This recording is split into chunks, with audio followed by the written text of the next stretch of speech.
너희가 지금 율법을 잘못 알고 있다, 오해하고 있다, 잘못 해석하고 있다. 오늘 우리가 보고 있는 이 본문은 이제 나면서부터 앞을 보지 못했던 사람의 눈을 붙여주시고 그 사람 통해서 지금 바리새인들에게 너희가 지금 앞을 못 보고 있다 라고 얘기하신 다음에 이어서 하신 설교거든요. 근데 그 설교 내용이 뭐냐면 너희는 다 뭐다? 강도요 절도다라고 얘기해요. 무슨 의미가 있을까요? 왜 그런 얘기를 하셨을까? 예수께서 유대교인들과 부딪힐 때 제사장이나 이런 어떤 레위랑 부딪힌 게 아니라 예수께서 부딪혔던 사람들이 보통 바리새인들이나 서기관들이에요.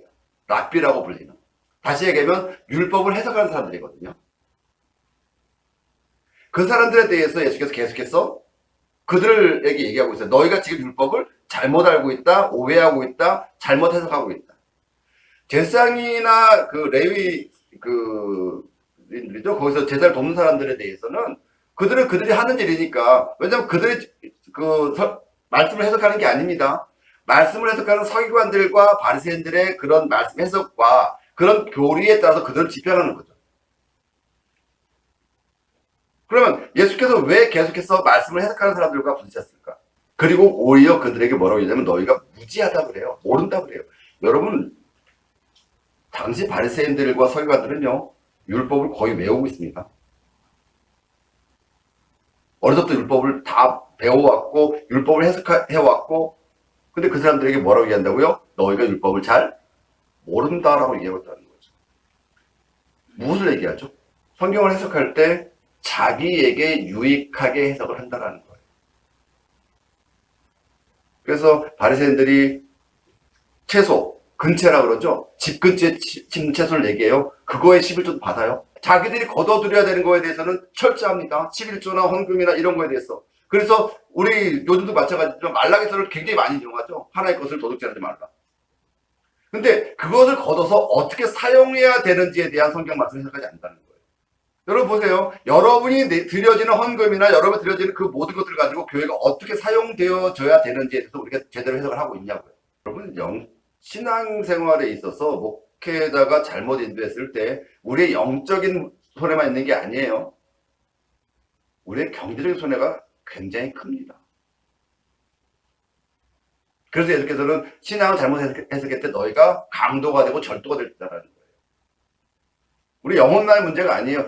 예수께서 성경을 얘기하시면서 우리에게 가난을 얘기하신 게 아니에요. 예수께서 가난이 잘 됐다, 가난이 좋은 이다 얘기하지 않으세요. 단지 부자 통각이 어렵다는 얘기는 그 부자가 되었을 때의 마음을 가지고 어려운 이웃을 돌아보지 못하면 오히려 갈 수 없다라는 그런 얘기를 하는 것이지 부자가 잘못됐다는 얘기는 하는 거 아니에요. 돈이 많은 게 문제가 아니라 돈을 어떻게 써야 되는지에 대해서 예수님은 말씀하시고 계시다고요. 돈이 많은 게 죄가 아닙니다. 가난한 게 자랑도 아니에요. 예수께서 우리를 가난하라고 하신 게 아니에요. 여러분 돈 많이 버는 것도 중요합니다. 그러나 더 중요한 게 뭐냐면 그 돈을 주신 그런 재물 얻을 능을 주신 하나님을 찬양하면서 그럼 우리는 그 돈을 어떻게 사용할 것인가예요. 성경은 계속해서 우리에게 뭐라고 얘기하고 있냐면 그런 재물을 가지고 이웃을 보살피라고 얘기하고 있어요. 내가 너희에게 맡긴 그것을 가지고 너희가 내 모습처럼 내 형상처럼 너희 이웃을 보살피라가 신앙이에요. 여러분 당시 바리새인들이나 이런 서기관 제사장들이 부자로 삽니다. 유대교에서 지도자급 인사들이 다 부자예요. 그래서 가난한 사람들을 뭐라고 얘기해요? 죄인이라고 지금 얘기하고 있거든요. 그 때문에 가난한 사람은 유대교의 지도자가 될 수 없어요. 바꿔 얘기하면 목사님들 가끔 그런 얘기 하시죠? 예수의 제자들이 다 가난해졌다고. 아니에요. 여러분 마태가 가난했을까요? 열심당원이라고 하는 가룟 유다가 과연 가난했을까요? 베드로가 가난했다고 생각하세요? 여러분 예수께서 우리에게 가난하게 살라고 하신 건 아니에요. 하지만 부자가 되었을 때 그 돈을 제대로 사용하지 못하면 오히려 가난한 게 낫다라는 얘기죠. 그래서 말씀을 잘못 해석하면 누구만 부유하게 됩니까? 말씀을 잘못 해석한 사람들만 부유하게 됐죠. 예수께서 그들을 향해서 너희가 강도 절도라고 얘기하고 있습니다. 그럼 과연 오늘날 예수께서 오셔서 우리 설교자들을 보면 뭐라고 얘기하실까요? 왜 그런 오류를 범했냐라고 볼 때 예수님은 그들에게서 계속해서 뭐라고 얘기하냐면 무지하다. 너희가 잘못 알고 있다고 얘기를 해요. 뭘 잘못 알고 있는 거예요? 하나님의 말씀을 잘못 알고 있는 것이 아니라 그 말씀을 해석하는 방향에 있어서 왜 그런 일을 해야 되는지, 그것이 왜 생겼는지에 대해서 우리가 알지 못하기 때문이라는 거예요. 성경은 전체적으로 봐야 되고 그 전체 속에서 왜 그때 상황에 그게 있었는가를 살펴보지 못하면 여러분 성경은 아전인수, 나만 좋은 것들을 해석하게 돼요. 여러분 우리가 예언을 왜 해야 할까요? 여러분 예언이 나쁜 게 아닙니다. 하나님께 주신 은사입니다. 그러나 그것을 왜 해야 할까요? 하나님의 영광을 위해서라고 우리는 얘기하고 있고 또 하나님의 뜻을 이루기 위해서라고 얘기하고 있습니다. 근데 과연 지금 우리가 하고 있는 게 과연 하나님의 영광을 위해서일까요? 내 욕심을 위해서일까요? 교회가 부흥돼야 되는 이유가 있습니다. 교회는 부흥돼야 됩니다. 그러나 부흥돼야 되는 이유가 교회를 유지하기 위해서입니까? 하나님을 위해서입니까? 다들 하나님 위해서라고 얘기하겠죠. 그러니까 정말 여러분 한번 생각해 보세요. 과연 우리 교회가 부흥돼야 되는 이유가 과연 무엇인가? 하나님의 말씀을 자기 욕심에 끌어당겨서 사용되는 것을 지금 예수께서 뭐라고 말씀하시냐면 강도요, 절도라고 얘기하고 있는 거예요. 그래서 성경은 그 본문이 생겼을 때의 배경, 왜 그런 말씀을 하셨는가에 대해서 생각하지 않으면 안 된다는 거죠. 여러분 성경은요, 내게 유익하기 위해서 해석하는 게 아닙니다. 하나님께 어떻게 하면 우리의 삶을 드릴 수 있을까에 대해서 연구해 봐야 한다는 거죠. 근데 성경에 보면 하나님을 만난 모든 사람들이 사실은 경제적인 유익을 얻은 사람은 거의 없습니다. 이삭과 야곱 정도?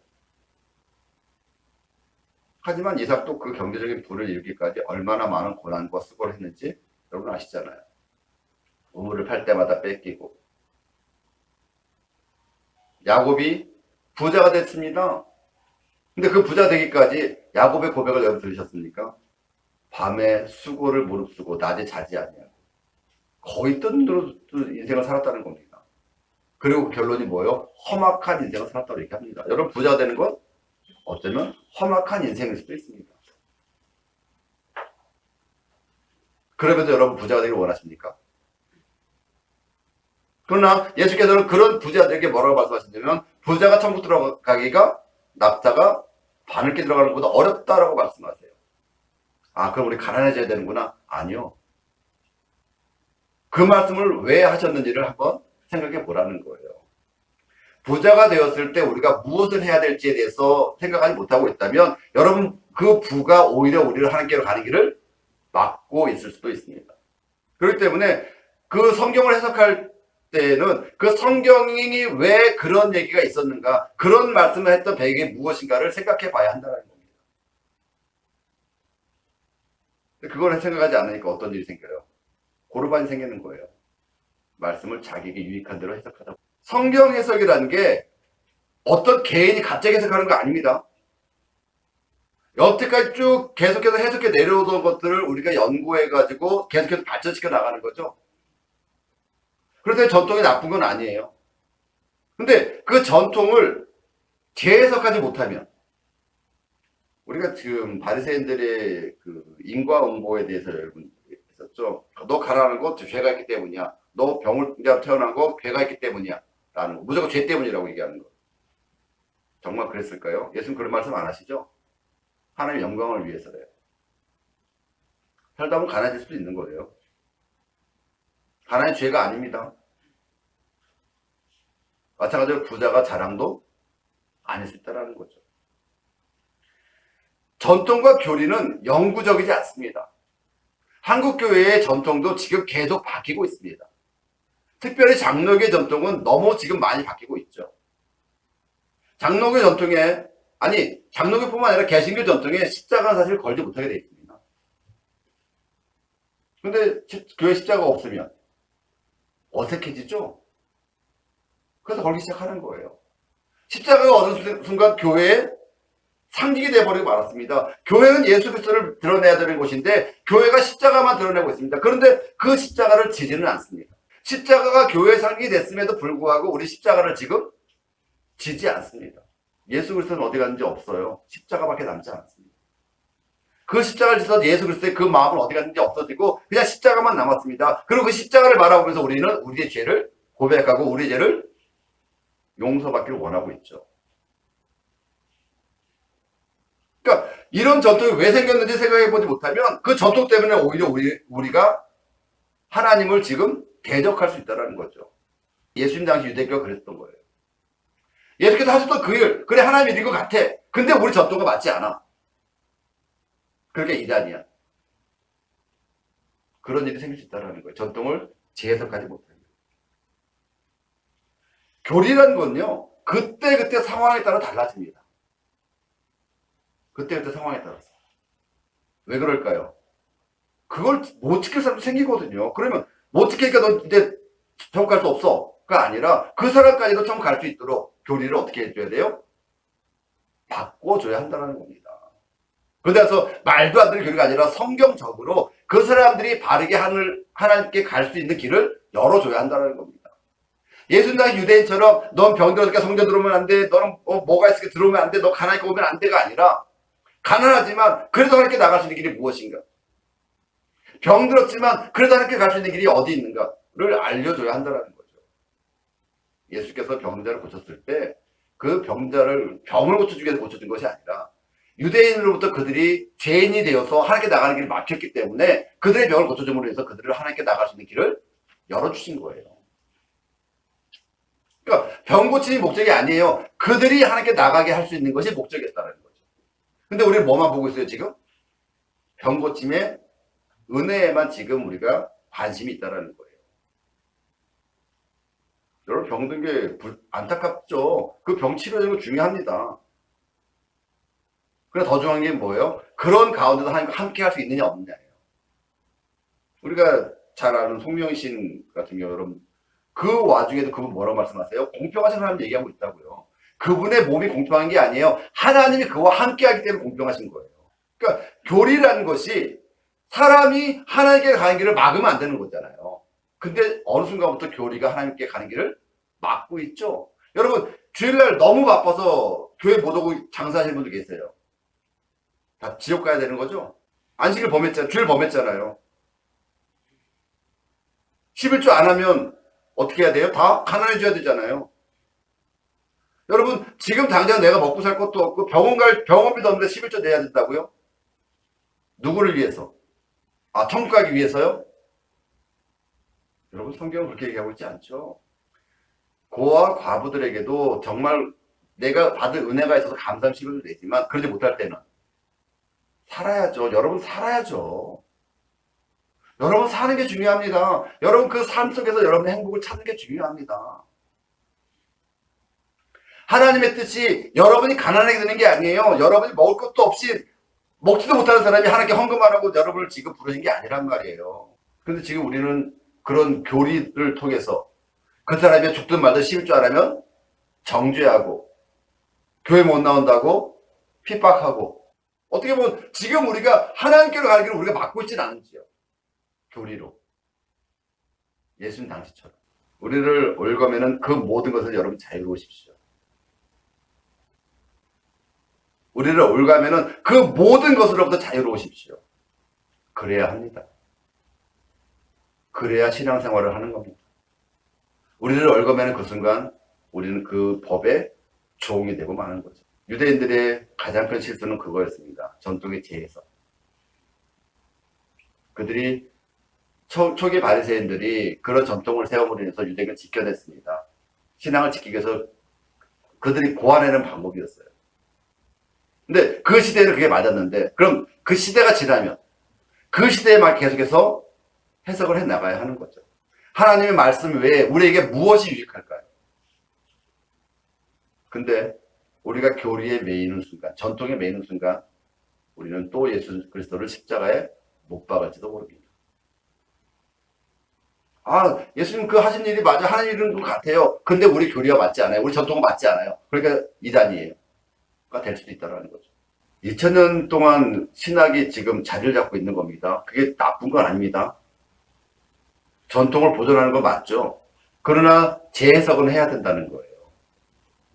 새롭게 해석. 만약 예수님께서 그때 당시처럼 가난한 자들과 병자들과 함께 한다면 혹시 또 목사님들 이러지 않을까요? 신학교도 안 하고 목사 안수도 안 받은 사람이 라고 하지 않을까요?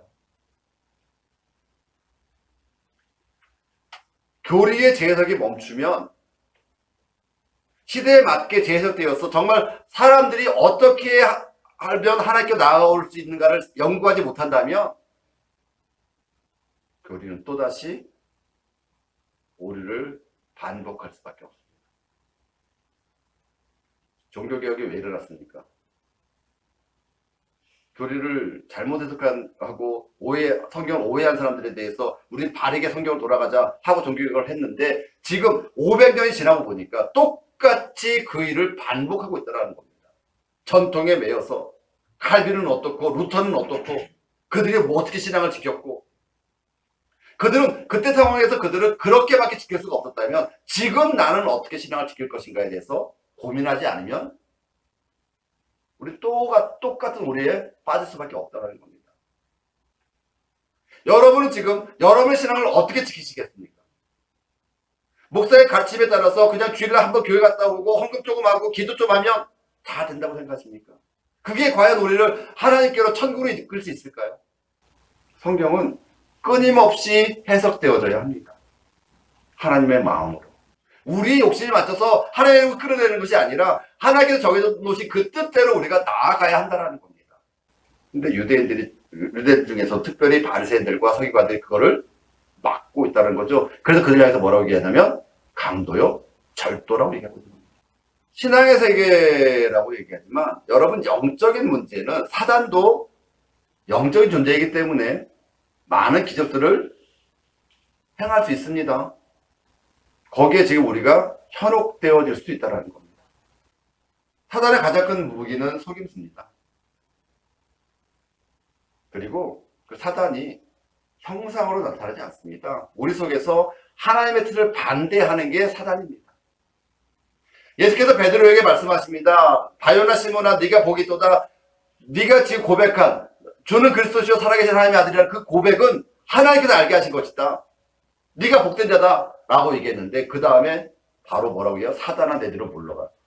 베드로 갑자기 사단으로 바뀌었습니까? 아니죠. 그 속에 뭐가 생긴 거예요? 사단의 마음, 사단의 생각이 들어간 겁니다.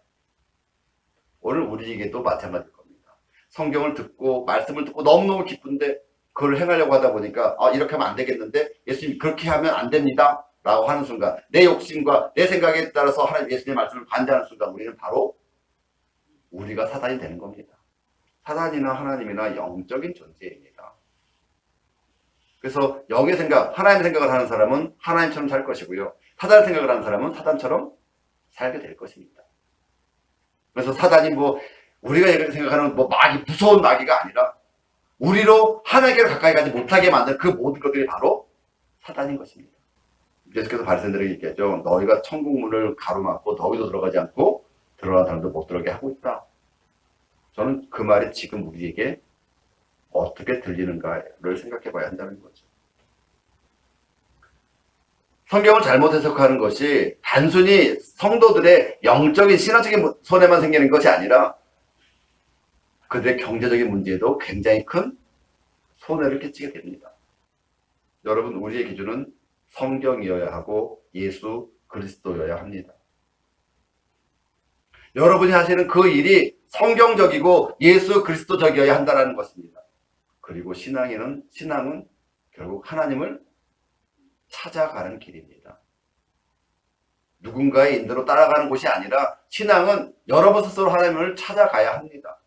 말씀을 들을 때 그 말씀이 옳고 그름을 떠나서 여러분이 그 말씀 속에서 하나님을 만나셔야 합니다. 그리고 그 말씀 묵상을 통해서 여러분 스스로 하나님을 찾으셔야 합니다. 베드로의 권면처럼 너희가 이미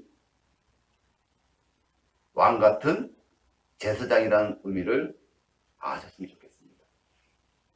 요한복음 1장 우리 처음 봤던 것처럼 영접하는 자 곧 그 이름을 믿는 자에게 하나님의 자녀가 되는 모델을 주셨다고 얘기합니다. 여러분이나 저나 똑같이 하나님의 자녀일 것입니다. 그렇다면 여러분에게도 하나님의 마음으로 말씀을 들을 수 있는 귀가, 마음이 열려 있을 것입니다. 신앙의 길이 여러분이 찾아가야 되는, 그래서 마침내 그 끝에서 예수 그리스도를 만나는 그런 저와 여러분 되길 바랍니다. 사단의 속임수에 속지 않길 바랍니다. 전통과 교리에 매이지 않길 바랍니다. 제 해석도 얻어서 정말 하나님의 뜻이 무엇인지를 바르게 해석할 수 있고 바르게 그 길로 갈 수 있는 저와 여러분 되길 바랍니다.